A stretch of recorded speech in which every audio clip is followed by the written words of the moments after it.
Olá, meu aluno, saudações. Eu sou o professor Juvenício Santos e na aula de hoje eu venho com a proposta de desmembrar, de estudar letra por letra, de fazer comentário de cada artigo, de cada inciso, de cada parágrafo da Lei 11.091 de 2005. Eu já fiz aula, lendo a letra da lei, chamando a atenção para alguns pontos, A proposta, na verdade, foi essa da outra aula. E aí vocês reclamaram, vocês pediram que fizesse uma explicação, porque somente a leitura vocês conseguiam fazer isso. Enfim, tudo bem, vocês pediram, eu estou trazendo aqui para vocês um estudo desmembrado dessa lei. A gente vai ler, a gente vai interpretar artigo por artigo, inciso por inciso e parágrafo por parágrafo. Vamos lá então? Vamos colocar a tela cheia aqui no nosso slide para ficar bonito. Vamos lá, o capítulo 1. Vamos começar pelo capítulo 1, que é onde começa tudo. Beleza? O artigo 1º dessa lei vai dizer o seguinte: fica estruturado o plano de carreira dos cargos técnico-administrativos em educação, composto pelos cargos efetivos de técnicos administrativo e de técnico marítimos, de que trata a lei número 7.596 de 10 de abril de 1987, e pelos cargos referidos no parágrafo 5º do artigo 15 desta lei. Beleza? Beleza. Então vamos lá, vamos analisar esse artigo primeiro. Eu vou vir aqui para o nosso amigo do Paint aqui, tá? Vou chamar a letrinha aqui. Vamos analisar esse artigo primeiro. O que é que ele diz? Ele vai dizer o seguinte: ele vai dizer que a lei 11.091 de 2005, ela estrutura o plano de carreira do servidor, tá? Ela vai estruturar o plano de carreira do servidor. Estrutura o plano de carreira do servidor e vai nos dizer o seguinte: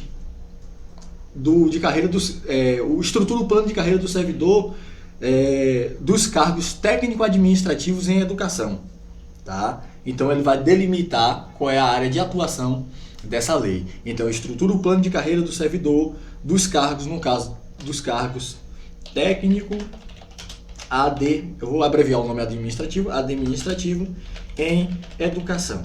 Pronto, essa é a primeira informação que a gente tem nesse artigo primeiro. Só que aí tem um detalhe muito importante depois.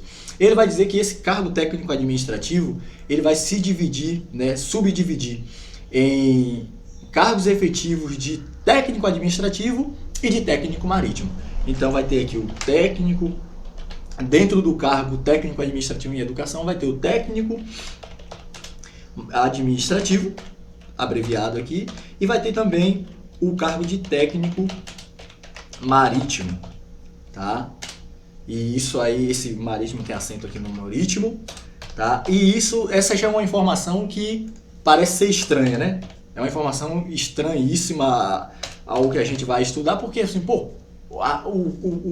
a lei vai estruturar o plano de carreira do servidor técnico administrativo em educação. E como é que esse cargo técnico administrativo em educação é composto por técnico administrativo e técnico marítimo? Parece estranho, mas está na lei, tá?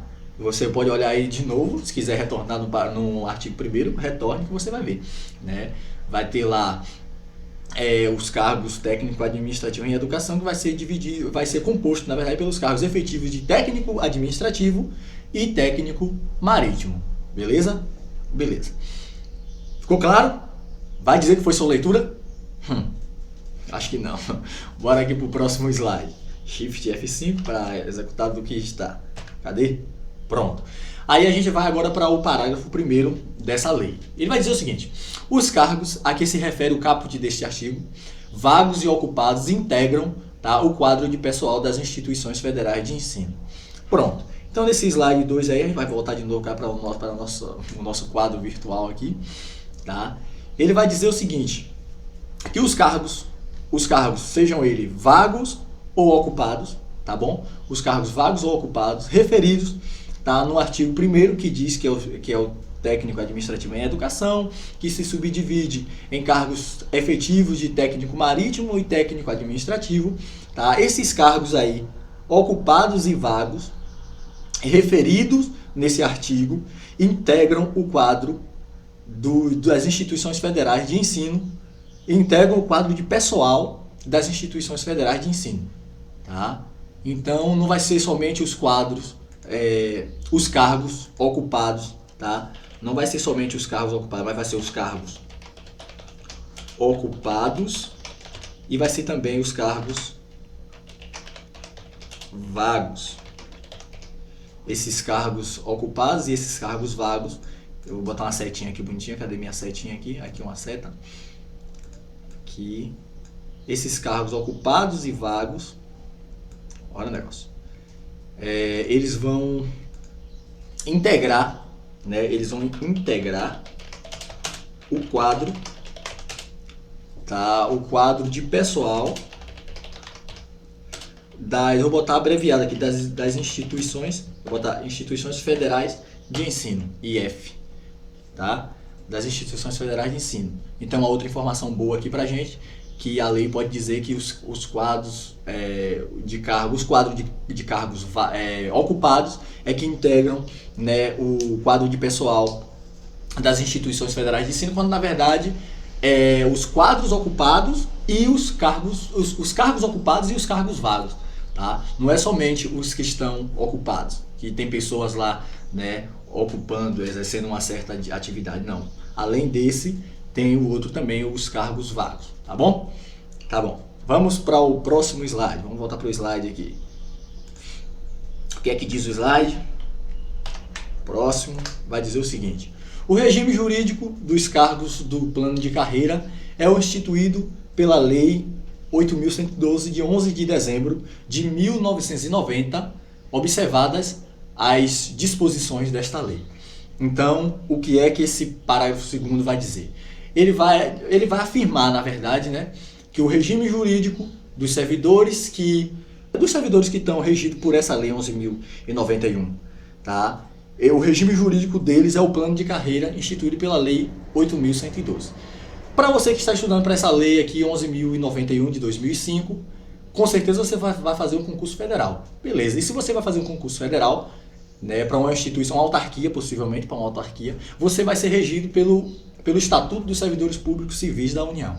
E o Estatuto do Servidor Público Civil da União é a Lei 8.112. Eu acredito que você já estudou, mas se não estudou, é claro, você tem a obrigação de estudar. Tá? Não adianta você só estudar 11.091 e esquecer da outra. Então, esse plano de carreira, ele vai dizer que o regime jurídico dos cargos desse plano de carreira é instituído pela Lei 8.112, que nada mais é do que o Estatuto dos Servidores Públicos Civis da União. Tá?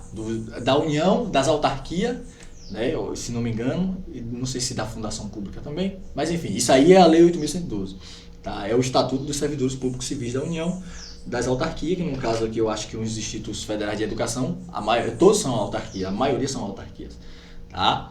Então, nada demais aí. Foi só leitura? Quer que eu explique um pouquinho mais? Você vai ter que conhecer a Lei 8.112. É obrigação sua você conhecer, porque é a base, é o estatuto. Enquanto as pessoas que trabalham de carteira assinada, elas são regidas pela CLT, né, o regime de 44 horas. Lá na CLT vai estar as regras gerais, né, de como esse servidor vai estar sendo...